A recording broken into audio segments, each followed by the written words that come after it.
Welcome to Same Spit, Different Face TV, where my opinions is facts, and if you don't like my opinions, you can start your own podcast.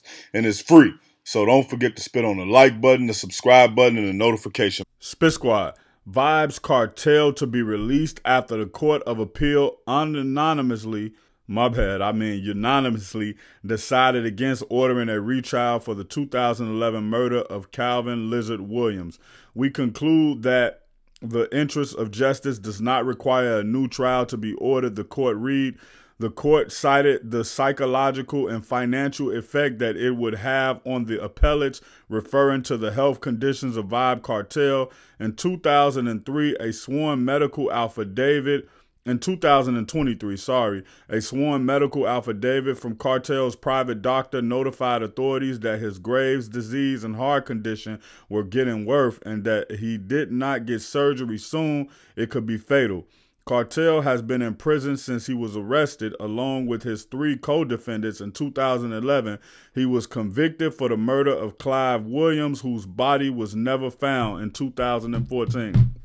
So I think it's 2 ways I can look at this, right? Now, for all the people who looking at the dance hall music and everybody who call him the Boss Kartel, I think it's great. You know what I'm saying? I think it's fine. I think they happy for him to be out. But also on the other side, we do have to look at the fact that he was found guilty for something. Now, basically, this is being overturned, so he won't be guilty on record, to my thought process of it. And they said they won't try him again. I don't know why this came out like this. If y'all can drop in the comments and let me know why this was overturned or why it was retried. But I think one thing he needs to do is just keep his eyes up, stay out the way, and pay attention to what's going on around him. Because if he's been in jail since, 2013, if that person who he allegedly did what they say he did to him, if he have a child, that child would be of age now, and that child may seek some revenge or want to, get back at him. So we got to look at this from all phases. And I know a lot of y'all, when y'all see people who are unknown, or when we talk about the Julio Foolio case, I see how a lot of y'all talking about, the people who killed Julio Foolio, and y'all talking about how they were this and how they were that and how they threw their life away.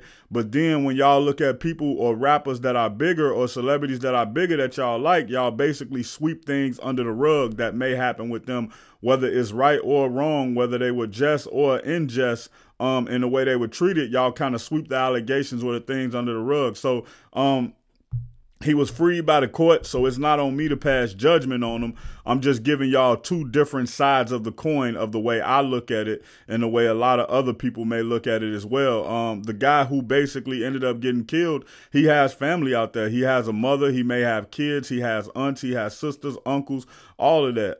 So, yeah, this is a fortunate situation for Vybz Kartel, but it's an unfortunate situation for the family of the victim who feel like, yo, this guy was found guilty. They found video on the phone. And if you look at it, some of these people may even feel this is corrupt for them not to try this trial again. But on the other hand, like they said, it's the financial situation and the psychological. I don't know what psychological have to do with it, because they'll try you for any case, especially over in America. But anyway, I have to look at this case and just say salute. Vybz Kartel is free, and we'll see what happened from this, and we'll see what he do with the music and his life moving forward. Spit Squad, the Young Thug case gets even worse as Judge Glanville had another secret ex parte meeting way before the one that we find out about with Lil Woody. And it's crazy that he wouldn't recuse himself from the case, but when we think about him not wanting to recuse himself, it's probably because he knew that all of these other things would come out. In my personal opinion, he should be disbarred for his behavior. I don't know if that's what they do to judges, but he definitely should be made step down. I'm not saying that he should lose his livelihood. I'm not saying that he shouldn't be able to work anymore, but it shouldn't be as a judge. That type type of behavior is unacceptable. And the thing I don't like about this is black men, black women, black people, we rarely get to be in these positions of power. And when we get in these positions of power and we corrupt them, or we do something untrustworthy or that lack integrity, it reflects on all of us. Now, opposed to when other people do it, it reflects on that one person and everybody else is able to move forward. So with him doing this, it may be hard for another black judge to get a high profile case like this. The other thing I don't like about this situation is that when you come into this case, you're a black man. You're supposed to not be biased to the situation, but you're also supposed to make sure that, hey, if this guy does get life in jail, I want to make sure that the judicial process did him justice. I want to make sure that the prosecutor crossed their T's and dotted their I's. I want to make sure that the prosecutor are bringing in the correct witnesses. I want to make sure that the prosecutor isn't trying to railroad this guy. Now, after a judge, especially a black judge, after you do all of that and you come into your standing and these things happen, then it's cool. That's what happened. You gave him a fair trial. And I think that's what happened a lot of time when we come in court. We don't get a fair trial. And when you look at someone like Glanville, it appears to me that they put him on the stand because they wanted to railroad Young Thug, but they wanted to railroad him from a place where you can't say, oh, it was about race. It's hard to say that. And a lot of times I think people don't understand that they'll put people into position who are black in order to be like the gatekeeper of the situation or to do their dirty work, right? And so when they do the dirty work and you come back later and say, hey, this case was bias and prejudice, well, the first thing the prosecutor will say, or the first thing your boss will say, or the first thing your CEO will say was, hey, how can it be about race when your manager is black? How can it be about race when the person who fired you is black? But a lot of times in these positions, these black people are being fed information by other people in order to make it in order to do their dirty bidding. So, you know, you may have a racist cop and that racist cop may be on the job and he may poison his partner's mind to say, hey, you're not really a part of this blue shield. You're not really you trying to be down with the homies. What? And, you know, even when you black in the police force and you come from a certain area, the other cops look at you like, you know, you may be dirty or you may be down with them. So a lot of these cops, they go even harder. A lot of these judges, they go even harder when the thing is, if you're a cop or you're a judge or you in any type of situation, you should be able to come into that situation and fight with some integrity. And hey, as a cop, if you have to lock somebody up on the streets, that's fine. That's your job. Your job is to lock people up. But you should do it under just causes. So when I look at this situation, man, it's super unfortunate the way they treating Young Thug. Now, let me give you guys some more facts about this case. Now, the good thing about Judge Whitaker is she is moving forward with this case. She's doing correct by the defense. She's doing correct by Young Thug, and she actually gave them that ex parte conversation. And what was crazy within this conversation, he basically, Judge Glansville, whatever his name is, he gave the perception and he spoke as if the defense is also a part of this case or if they're tampering with witness. And that's just a no-no. That's something that, you know, a defense could lose their job for doing. And I think when we look at the case with Alec Baldwin that happened over in New Mexico, where they basically gave him a mistrial based on Brady material not being given to the defense, I think that 100% this trial should be mistried. And hopefully if it turns out a mistrial, that the feds don't come and pick it up and try to, you know, give him a trial for something like this. But, you know, a lot of times when you all white, you all right. It matters about the lawyer, but it also matters about your skin color, and it also matters about who you are, and it matters about the area you in, and it matters about the intent of, or not even the intent. It matters about what they believe the intent was of what you were trying to do. Julio Foolio situation is very sad. Lil Wayne has a line where he says, "We lose 2 lives, yours and mine." And so Julio Foolio lost his life, but the people who actually killed him, they lost their life as well. They 1000% finna get life in jail. And even the girl who basically gave the low, the girl was partying with him the entire night. She was there. And just a side note, a lot of people be like, man, keep women and children out of this. The women and children are innocent. But a lot of times people from the streets, they understand that, you know, women get the location. Women will invite you over to their house knowing that your ops is on your way. Women will give your ops your address. Women will set up robberies for you to get robbed. Women will follow you on Instagram, like all your pictures, hop in your DM, have a month or 2 month relationship with you, and she only doing that because them wolves is on your back, and she's doing it for them to get her cut. And she may be with you 3 months, 6 months, and maybe even start having feelings for you. But them guys that she's on payroll for, them guys that's having her do that will say, nah, we carrying through with it. And sometimes the woman will even get killed in the robbery because the guys think that she love the guy so much that she'll tell or she'll snitch. So when y'all look at these situations and y'all see some of these things happening to the women in the street, the women who be around these guys, this is why. Now, I do understand that, you know, it's a lot of innocent women who get caught in the crossfire of some of these street activities. And, you know, that's sad. All of it is sad, honestly, from the men dying, from the men killing to the women who get killed as well. But when we look at this situation and we see that someone got locked up, someone who was basically helping them stalk him, someone who was in the parties, someone who was moving around with him from location to location, someone who was sending text messages out to guys, hey, we going here next, hey, we there, hey, we here.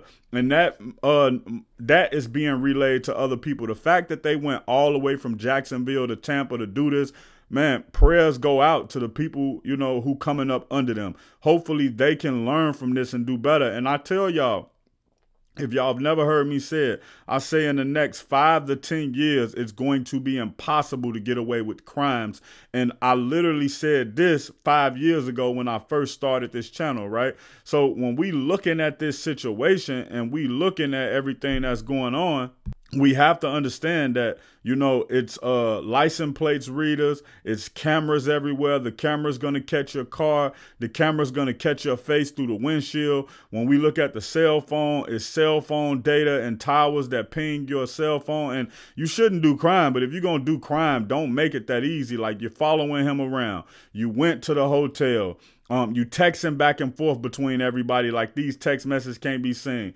You texting on Snapchat, like those text messages that disappear, because all the cops is going to do, they're going to go through your page, your Instagram, your Facebook, your phone log, and see who all connected to you. And then they're going to get search warrants on all of them phones. And then they're going to search every Instagram, every social account tied to that phone number, and they're gonna go back and get messages that was deleted. And they have software I've seen, like little YouTube videos where they talk about new police technology and stuff, and they have software where they can put the information into the computer, and the computer can shift through information and stuff that would normally take them years to shift through, or months, like 6 months, 2, 3, 5 years.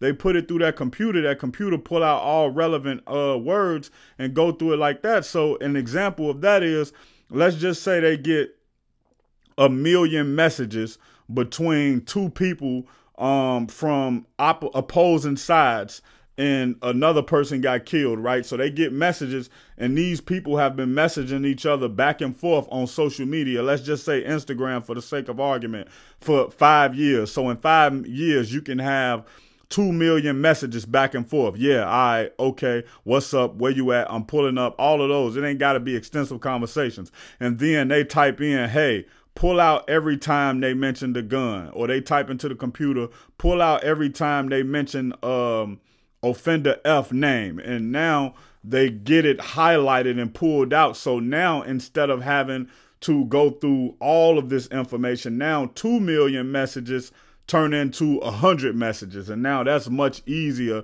to decipher and cipher through. Or they may say, pull out every time they said that they were going to kill someone in the comment. Whatever the case may be, crime is about to be obsolete, and anybody who's still trying to be on that side of crime, you're definitely going to jail. And like I said with the Lil Wayne line, man, nobody wins in this situation because you lose 2 lives, yours and mine. So, and yours and mine mean his and theirs. This could have been avoided, man, and they got the video in 4K. I'm talking about the video of those guys pulling up, whoever those guys may be under that mask, because at this point it's all alleged. But whoever those guys may be under those masks getting Julio Foolio, it's the footage is so clear, and the cell phone tower was pinged, and the messages lined up, and the girl was already there, and she was sending messages back and forth. Well, guess what? If you didn't do it and you was faking like you did it, or if you didn't do it and you was plotting and something happened, somebody else finna get off for something that you finna get put in jail for something somebody else did, because the information is too compelling. Oh, look at that. I should probably get like 4 of these, bro. And the little Gervonta, it's basic, but it's decent though. Let's see what it is. 3? I'll probably get like 3 of these. Well, I'm probably finna just get my lady all of these right here. Christian Louis Vuitton. That one crazy right there. With Chanel number 5. What a Burberry store. Oh, there you go, right there. Some very unfortunate news, man. Owner of black-owned seafood boil restaurant that hit $8 million in sale in 1 year, shot and killed in Atlanta. Chad Dillon, a 33-year-old entrepreneur and restaurateur, has achieved massive success as the young owner of a Boiler Seafood and Crab Boil, a black-owned Atlanta-based restaurant that serves fried lobster tails, fried king crab, fried catfish, hush puppies, and more. After just 1 year of business, his restaurant has already generated $8 million in sales. Now, this is so unfortunate because he was a pillar of the community. Now, I don't understand exactly what he was doing down there to try to help everything go as far as like doing community activists, but he was an inspiration to the people who could see him and say, hey, we know we can do this and this can happen. And see, one of these things that happen when stuff like this happen, we lose so many opportunities, right? Because if it's not nobody else in the community who has the money to keep this place running, or who has the knowledge or the passion to keep this place running, well, what's going to end up happening? This is going to be sold to someone outside of his family, probably someone white. And then we always talk about how the money don't stay in the community. Now, if he was married, it's probably going to go to his wife. If he wasn't married, it could probably go to his kid if he has a baby mother, and so forth and so on as far as the family go, the next in line. But also, it could be a dispute about it where basically they can take this to court and say, hey, he should be entitled to sell this because X, Y, Z. And hopefully, man, it's just so sad, man. It's sad. This is a very sad situation, and I'll say it again, this is sad. We lose another black entrepreneur. We lose another black millionaire. And hopefully when the news come out, and I hope it was because of a dispute. I hope it was because of somebody was trying to get something of value, and I hope it wasn't just somebody hating on him. I hope it wasn't just somebody he knew that set him up and backdoored him. And one thing about these black communities, man, and I just have to say this, man, when you reach a certain level of success, you can't be announcing where you're going to be. You can't be at the same place at all times. And if you're going to be at these places, you should have security. You can never feel like your community love you too much, right?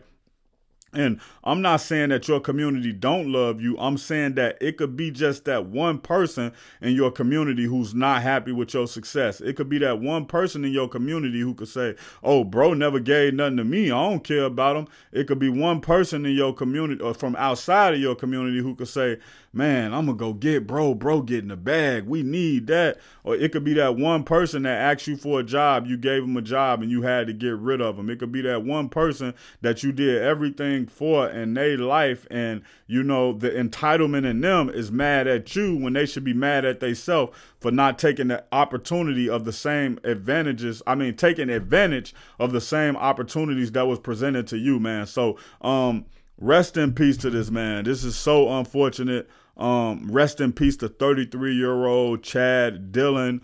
And hopefully his estate is able to handle his business correctly, as to the point he can actually stay in business and he can actually stay being a pillar of the community, and he can continue, that restaurant can be something that can continue to bring money to his family for years to come. And I pray to God that, you know, his family don't start beefing over the money in the restaurant and stuff like that. It's set, it's set, it's set, it's set. Gervonta Davis and Shakur Stevens are now set to fight November 23rd in Las Vegas. Now, this is great. Tank Davis, people can stop saying that he ducking people. And for Shakur Stevens, if he win, he can start telling people, it don't matter how boring y'all think I am, I'm winning and I'm going to continue to win. Now, Shakur Stevenson has been in the news for a little while because of his back and forth with people on the internet. And in my personal opinion, he should let the success speak for him. But also, with letting the success speak for him, he should also let people know, hey, you know, a lot of y'all said Floyd Mayweather fights was boring. But guess what? You look at Floyd Mayweather, he's one of the richest boxers to ever live. He is an entrepreneur. He has an undefeated record. Now, Shakur Stevens should also say, hey, now, can I do better with, you know, being a little more out there and a little more outspoken and trying to sell my fights more? Yes, I can do that. But also at the same time, that's not my personality. My personality is just like the regular people in America. I'm going to put my hard hat on. I'm going to grab my lunch pail and I'm going to go to work. And guess what? Those people who are putting up those skyscrapers downtown, they don't look good while they going to do the dirty work. But guess what the end results is? It's a skyscraper, and y'all look at them in awe when y'all say how beautiful the buildings are and stuff like that. So we have to understand that when you get into greatness, the process of greatness is not going to always be pretty, but the outcome will be. In other news, Rayful Edmond has been released from prison. He was one of the biggest dope boys of all time. He supplied 60% of the cocaine in D.C., bringing in $70 million a month at the age of 22. Now, he was in jail for a little while, but while in jail, he decided to turn state and cooperate. So if I'm not mistaken, his life sentence ended up turning into a 20-year sentence. Now, whatever he did to get out, however he did that, that is between him and his God, him and his street homies, whatever that may be, right?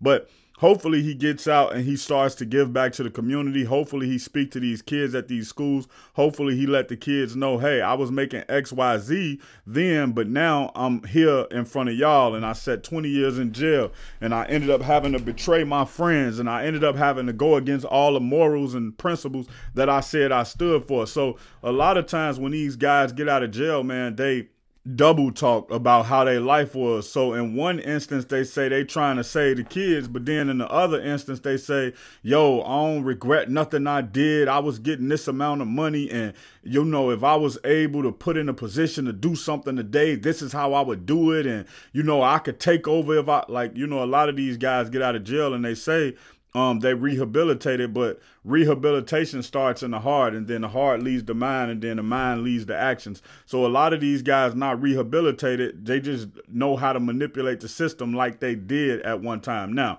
once again, that's not me saying that he is coming out and doing that.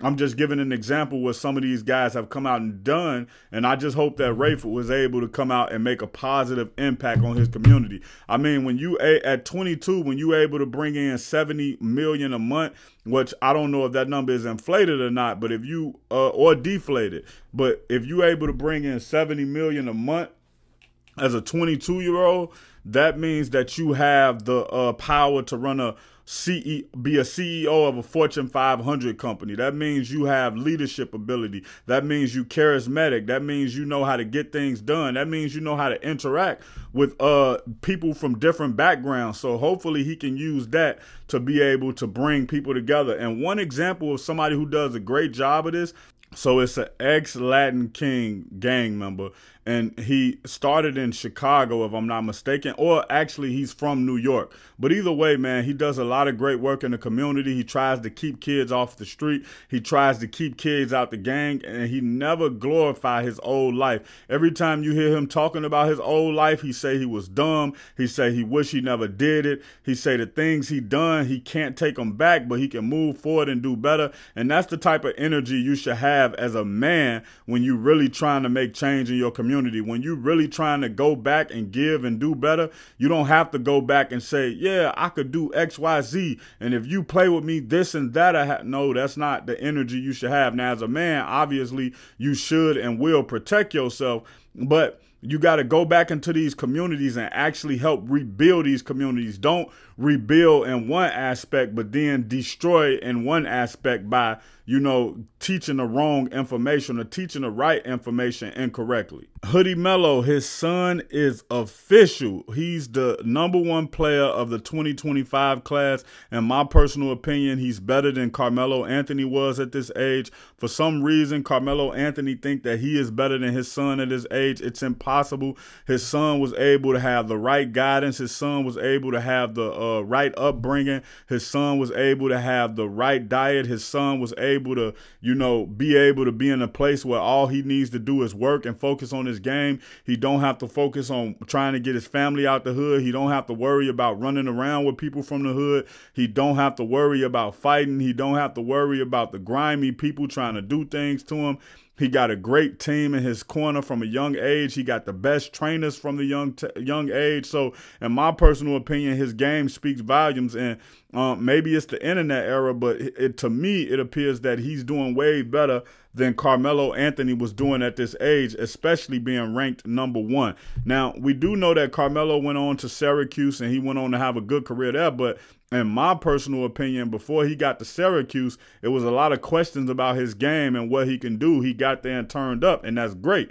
But at the same time, when we look at Kiyah is just he's great from the beginning. And I think one of the best things that happened to Kiyah when we talk about opposed to Bronny, Melo's legacy is solidified, but Melo isn't in like anybody's top 10 players of all time.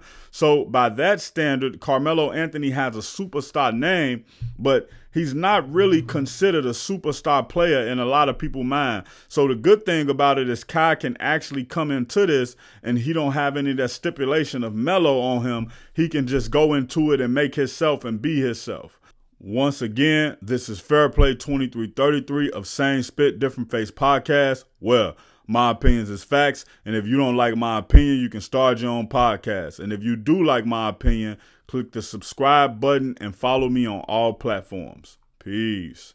Check out my original Chicago hood movie in the end screen, No Time to Play Fair. Once again, this is Fairplay 2333 of Same Spit, Different Face Podcast. Well, my opinions is facts, and if you don't like my opinions, you can start your own podcast. And if you do like my opinions, you can hit the subscribe button and follow me on all platforms. Peace.